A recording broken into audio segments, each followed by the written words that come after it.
और एक महादेव की पूजा में सबसे प्रधान एक वस्तु है जिसका नाम रुद्राक्ष है। और रुद्राक्ष की महिमा श्री शिव पुराण में यहां पर वर्णन की गई है। बहुत ध्यान पूर्वक आप लोग श्रवण करेंगे। भैया एक बार कोई रुद्राक्ष की महिमा को श्रवण कर लेगा, वो आज के पश्चात बिना रुद्राक्ष धारण किए वो रह ही नहीं सकता, वो जरूर पहनेगा, क्योंकि फायदे वाला कार्य सब करना चाहते हैं। ये रुद्राक्ष कहां से आया है? रुद्राक्ष की महिमा क्या है? भगवान श्री सूत जी ने बताया, मेरे महादेव एक कार्य करना चाहते थे, अपना अनुग्रह अपने भक्तों को देना चाहते। तो एक दिन भगवान महादेव कैलाश पर विराजमान थे। शिव और पार्वती में एक लीला करना चाहते हैं। उनके द्वारा कोई लीला होना चाह रही है। तो भगवान महादेव तो विराजमान हैं, पार्वती अम्मा आई और पार्वती मैया ने क्या किया, पीछे से आकर के अपने दोनों हस्त कमल को लिया और भगवान महादेव के नेत्रों के ऊपर दोनों हाथ लगाए। लीलया परमेशानि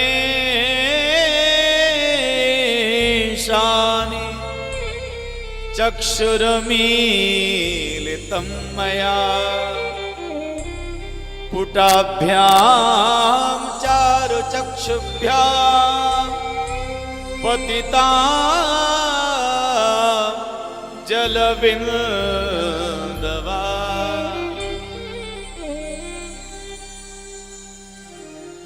भैया पार्वती मैया आई और पार्वती मैया ने जैसे भगवान महादेव के नेत्रों पर अपने हाथ लगाए, महाराज भगवान भोले बाबा को पसीना आ गया।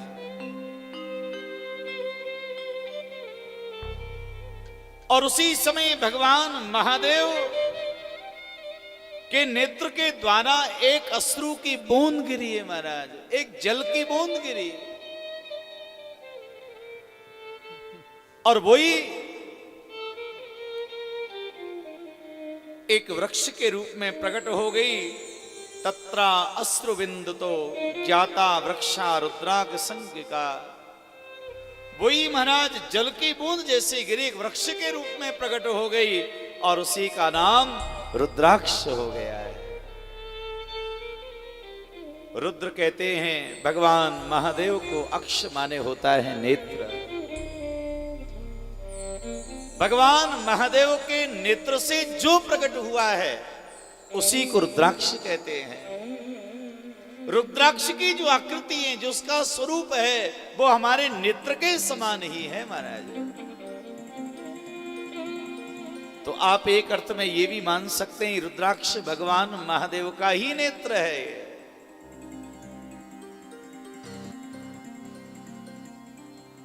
इस भूमंडल पर आकर के भगवान ने इसको विराजमान कर दिया।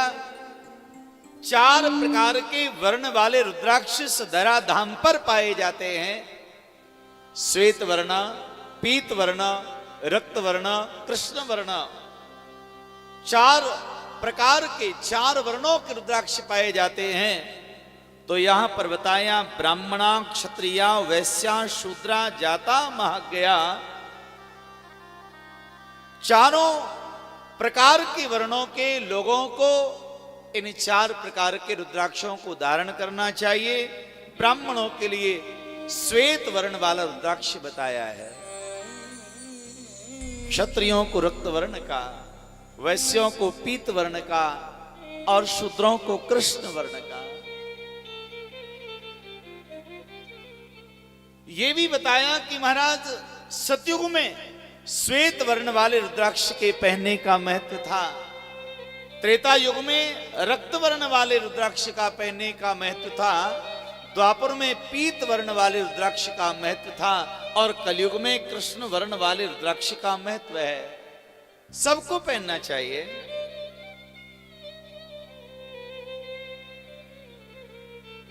भैया हमारे गले में रुद्राक्ष अवश्य ही होना चाहिए। अब लोग कहते हैं महाराज कितना बड़ा हो, रुद्राक्ष की कई आकृति होती हैं, कितना बड़ा होना चाहिए? तो बताया बदरी फल मात्रम, तो बदरी फल के बराबर। बदरी कहते हैं बेर का फल। बेर के फल की जितनी बड़ी आकृति होती है उतना बड़ा रुद्राक्ष जो है ना वो भैया धारण करना चाहिए।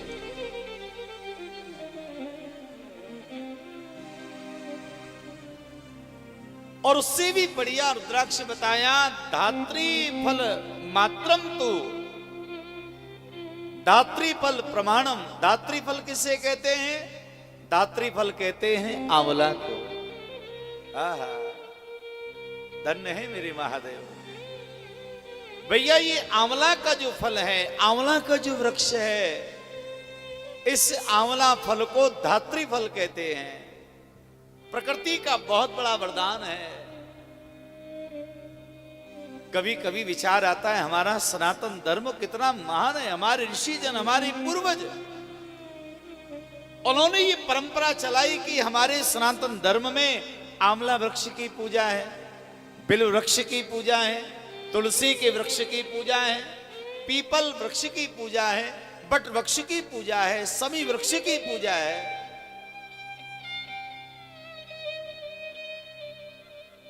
कितना बड़ा विज्ञान है महाराज। धात्री फल जो है महाराज आयुर्वेद में इसको सबसे बड़ा उत्तम फल माना गया है। और प्राय करके महाराज आयुर्वेद के आचार्य कहते हैं कि प्राय करके जितने भी महाराज चूर्ण और लेह जो बनते हैं, औषधि जो बनती है, उनमें प्राय करके भारी मात्रा में ज्यादातर औषधियों में आंवला फल ही प्रयोग में लिया जाता है। ये दात्री फल है। दात्री किसे कहते हैं? दात्री जन्म देने वाली माता को भी कहते हैं, पालन करने वाली माता को भी दात्री कहते हैं। जो जन्म देने वाली हो, जो पालन करने वाली हो, भैया जो पोषण करने वाली हो, उसको धात्री कहा जाता है। और यह है दात्री फल।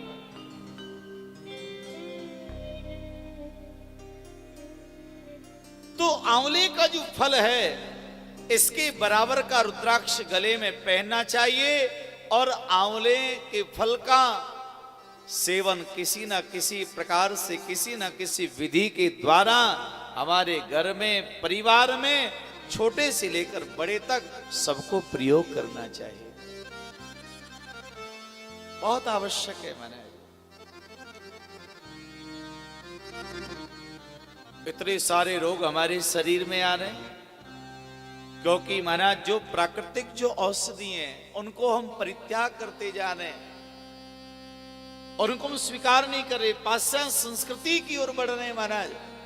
इसलिए हमारे शरीर में इतने सारे रोग हावी होते जा रहे हैं, रोग बढ़ते जा रहे हैं।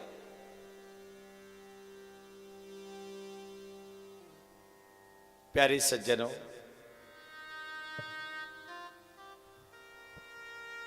तो आप अपने शरीर में धात्री फल के बराबर, बेर के फल के बराबर, या बताया कि जैसा भी आपको प्राप्त हो जाए, जिस आकृति का मिले, छोटा मिले, बड़ा मिले, जैसा रुद्राक्ष आपको मिले उसी को अपने गले में बड़े आदर के साथ में धारण करना चाहिए। और ये भाव रखना चाहिए मानो महादेव आज मेरे अंग संग विराजमान है, ऐसा भाव रखना चाहिए।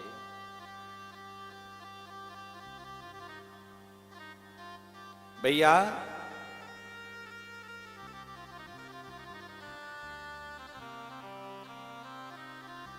अब प्रश्न ये उठा, सौनकादिक महात्माओं ने कहा कि माना कितने रुद्राक्ष धारण करें हम? तो यहां पर बताया कि भैया 1100 रुद्राक्ष पहनने चाहिए। कहा क्या रे सो रुद्राक्ष? हाँ, उनका मुकुट बनाकर, उनकी माला बनाकर, जटाजूट बना करके उनको धारण करना चाहिए। अगर ये आपको ज्यादा लगते हैं तो महाराज आप फिर 550 या 360 या आप 108 या आप और यदि कम करें तो 5 रुद्राक्ष पहनने चाहिए।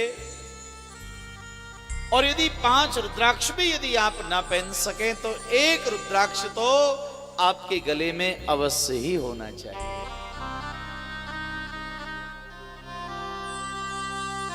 चाहे भैया कोई स्त्री हो या पुरुष हो, बालक हो या वृद्ध हो, कोई भी क्यों ना हो, एक रुद्राक्ष सबके गले में अवश्य ही होना चाहिए।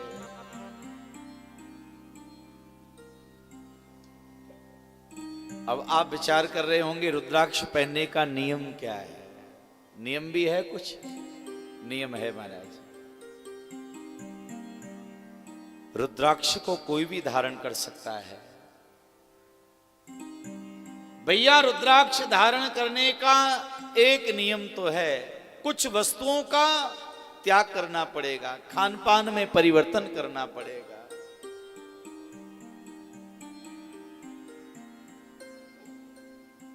तो बताया यहां पर मद्यम, मांसम, लहसुनम, पलांडुम, सिक्रमेव च। जरा ध्यान से श्रवण करिएगा भैया, रुद्राक्ष पहनने वाले व्यक्ति को शराब का सेवन नहीं करना चाहिए, मांस का सेवन नहीं करना चाहिए, और तामसिक वृत्ति बनाने वाले जो पदार्थ हैं महाराज उनका भी त्याग करना चाहिए। मद्यम, मांसम, लहसुनम, पलांडुम, लहसुन, प्याज, सहजन की फली और लिशोड़ा, इनका त्याग करना चाहिए रुद्राक्ष पहनने वालों को।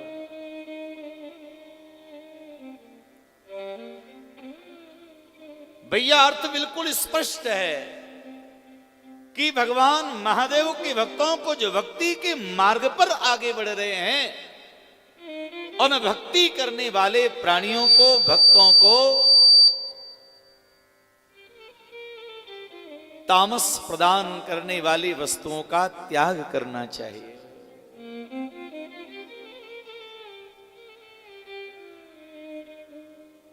क्योंकि जब तामस की वृत्ति बढ़ती है तो भजन में बाधा उत्पन्न होती है महाराज। इसलिए तामसी प्रकार की वस्तुओं का त्याग करना चाहिए। और आप अपने गले में रुद्राक्ष पहने। रुद्राक्ष एक मुखी से लेकर के 14 मुखी तक होते हैं।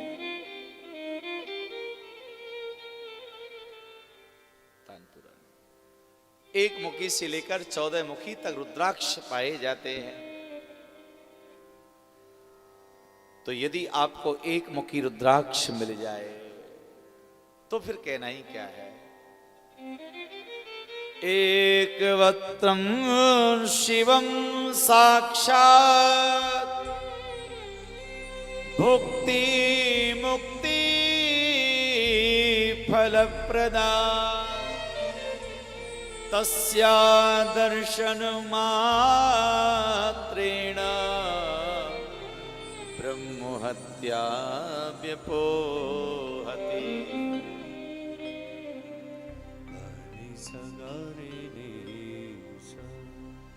भैया एक मुखी रुद्राक्ष यदि आपको प्राप्त हो जाए, उस एक मुखी रुद्राक्ष को साक्षात महादेव का रूप मानना चाहिए, भोले बाबा का स्वरूप मानना चाहिए। वो एक मुखी रुद्राक्ष आपको भोग और मोक्ष दोनों ही देने वाला है। संसार में जो भी कामना आप करेंगे वो कामना आपकी पूरी हो जाएंगी, भोग आपको मिलेंगे और अंत समय मोक्ष भी मिलेगा। दोनों प्रकार की कामनाओं की पूर्ति करने का जो सामर्थ्य है वो एक मुखी रुद्राक्ष के द्वारा प्राप्त होता है। बोले भक्त वत्सल भगवान की जय।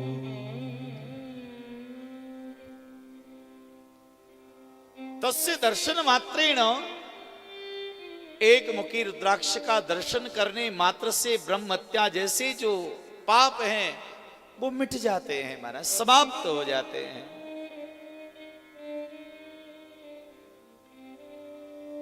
लेकिन भैया एक मुखी रुद्राक्ष मिलना बड़ा कठिन है, बहुत मुश्किल है महाराज, इतनी सरलता से नहीं मिलता है।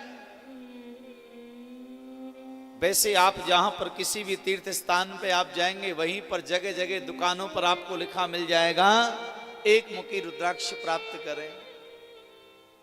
लेकिन ऐसा जानकार लोगों का मानना है कि भैया रुद्राक्ष जो है वर्ष में एक वृक्ष में कुछ ही आते हैं महाराज, ज्यादा नहीं आते।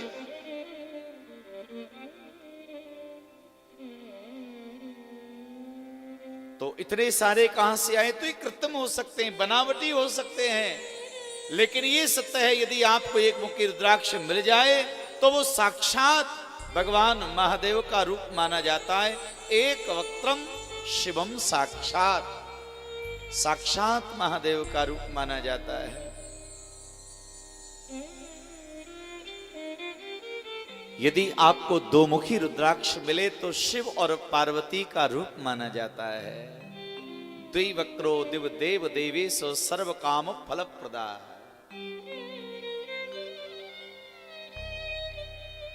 वो साक्षात नर और नारायण का रूप माना जाता है दो मुखी रुद्राक्ष। तीन मुखी रुद्राक्ष यदि आपको प्राप्त हो जाए तो वो भगवान महादेव के त्रिनेत्र का प्रतीक माना जाता है। चार मुखी रुद्राक्ष यदि आपको प्राप्त हो जाए तो वो साक्षात ब्रह्मा का रूप माना जाता है। चतुर्वक्त्रो यो हि रुद्राक्ष,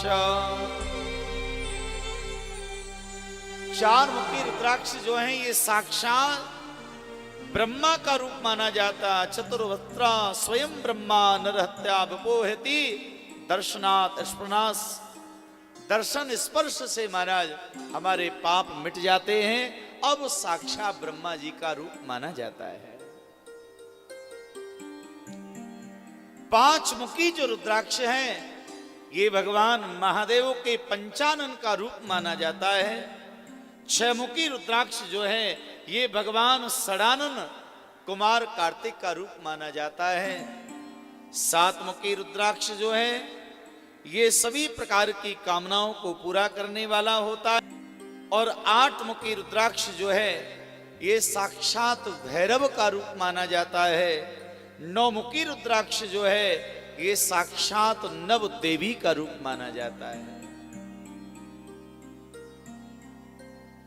भैया 10 मुखी रुद्राक्ष अगर आपको मिले तो ये 10 मुखी रुद्राक्ष जो है ये साक्षात भगवान नारायण के दशावतार का रूप माना जाता है।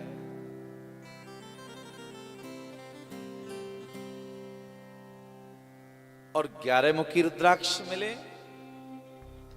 भैया 11 मुखी रुद्राक्ष जो है ये 11 रुद्रों का प्रतीक माना जाता है।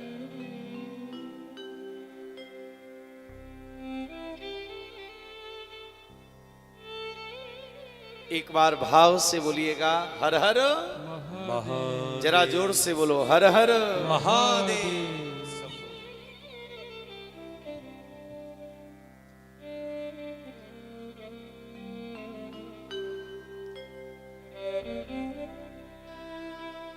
तेरे मुखी रुद्राक्ष जो है ये विश्वदेवों का रूप माना जाता है।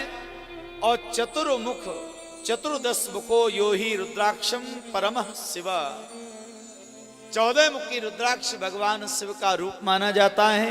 इस प्रकार से यहाँ पर एक मुखी से लेकर 14 मुखी रुद्राक्ष तक की महिमा शिव पुराण में वर्णन की गई है।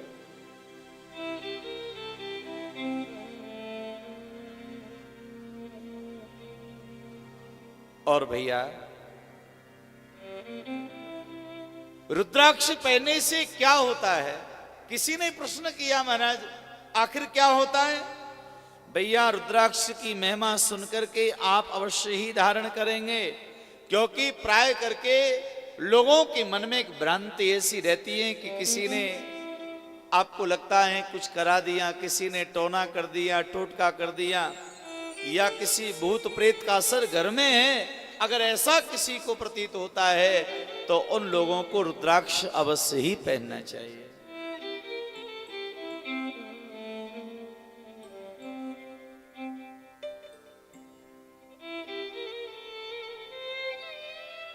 रुद्राक्षमालिनं दृष्ट्वा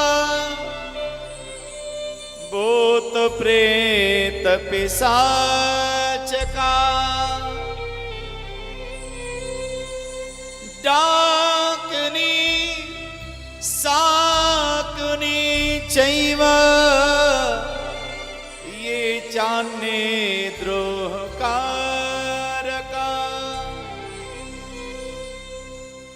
भैया रुद्राक्ष गले में पहनने वाले के लिए सबसे बड़ी बात तो यह है, उस घर परिवार उसके जीवन में भूत का कोई असर नहीं होगा, प्रेत का कोई असर नहीं होगा, भूत प्रेत पिशाच का कोई असर नहीं होगा।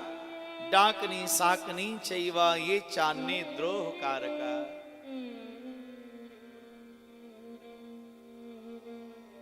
ऐसा महाराज बताया है। तो अब आपको किसी प्रकार की चिंता करने की आवश्यकता नहीं है, केवल एक रुद्राक्ष अपने गले में धारण करने की आवश्यकता है। और रुद्राक्ष धारण करने से कौन कौन से देव प्रसन्न होते हैं?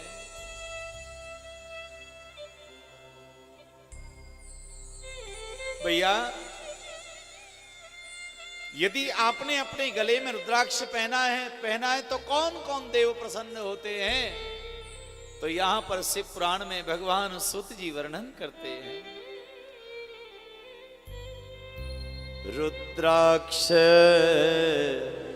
मालिनं दृष्ट्वा शिवो विष्णु प्रसीदते देवी गणपति सूर्या सुराचान्ये पार्वती। रुद्राक्ष मालिनं दृष्ट्वा शिवो विष्णु प्रसीदते। भैया रुद्राक्ष यदि आपने पहना है तो सबसे ज्यादा प्रसन्नता मेरे महादेव जी को होती है। भोले बाबा बड़े खुश रहते हैं। शिवो विष्णु भगवान नारायण प्रसन्न हो जाते हैं। भैया रुद्राक्ष पहनने वाले पर भगवान नारायण जी प्रसन्न हो जाते हैं। पार्वती अम्बा प्रसन्न हो जाती हैं। जितनी भी देवी हैं वो सब प्रसन्न हो जाती हैं। भगवान गणेश जी प्रसन्न हो जाते हैं। भगवान सूर्य प्रसन्न हो जाते हैं। समस्त देवता प्रसन्न हो जाते हैं। देवी गणपति सूर्य सुरा चान्ने की पार्वती और पार्वती अम्बा प्रसन्न हो जाती हैं केवल रुद्राक्ष गले में पहनने मात्र से।